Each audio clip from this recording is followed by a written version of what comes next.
আমি দেখছি। সামাজিক যোগাযোগ মাধ্যমে পাওয়া ভিডিওতে এভাবেই নিজের ও মেয়ে সকিনার হত্যাকারীর বর্ণনা দিচ্ছিলেন আনোয়ারা। মেয়েকে বাঁচাতে গিয়ে নিজেও হয়েছেন হত্যার শিকার।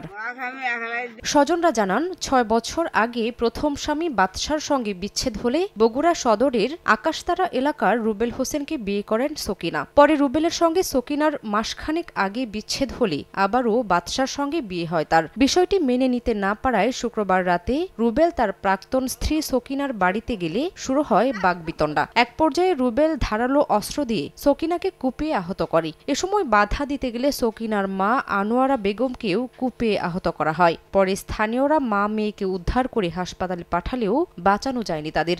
11টার দিকে আসে দরজা ডাক দিয়ে একজন যে গেট খোলা শুরু করছে আর মনে করেন যে ওটি ধরেই কুপিয়ে হত্যা করা হয়েছে। আমরা একটা সুষ্ঠু প্রতিকার চাই বা সুষ্ঠু বিচার চাই, যেন এ ধরনের ঘটনা আর কারো পরিবারের সঙ্গে না ঘটে। পুলিশ বলছে অভিযুক্তকে ধরতে অভিযান শুরু হয়েছে।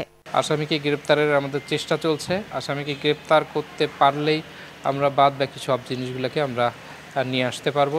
নিহতদের মরদেহ ময়নাতদন্তের জন্য পাঠানো হয় বগুড়া শহীদ জিয়াউর রহমান মেডিকেল কলেজ হাসপাতালে।